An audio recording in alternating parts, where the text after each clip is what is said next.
2019 жылдын 1-октябрынан мисалы мен өзүм деле айтсам, мурда 14 миң алсам, азыркы учурда 20 миң айлык алам. Андан тышкары мынабул эмгек акынын электрондук бухгалтерия болгондугуна өткөндүгүбүз дагы ошол ачык айкындуулуктун эң белгиси. Санариптештирүү жылына карата биздин мектеп электрондук күндөлүктө өтүүдөбүз. Мугалимдердин баардыгы ноутбукта, компьютерде иштөө жөндөмдүүлүккө ээ болуп, ошондой сертификаттарга ээ болуп иштеп жатабыз.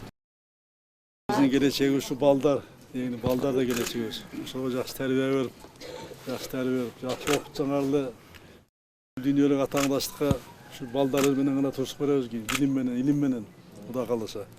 Канча илимдүү, билимдүү, ыймандуу балдарыбыз көп болсо, жакшы балдар чыкса, ушулар кийин келечекте мамлекетти алдыга алып келет. 172 гектар мына жер бөлүнүп туруп, трансформация болду. Ошондо эми жакшылап иштей турган балдардын колуна тийсе, инвестор колуна тийсе, ошол жерге завод, фабрикалар, мындай ишканалар салынса, буюрса бул жумуш орун, бул салык, элибизге айлык, балачкалардын келечеги да баардыгы байланыш. Өндүрүш куруп аткан ишкерлерди колдогонду үйрөнүш керек да барыбыз тең. Эл дагы, бийлик дагы, укук органдар акча. Ишкер балдар, алдыңкы балдар мына мамлекет экономикасын көтөрөт да. Буга жардам бериш керек.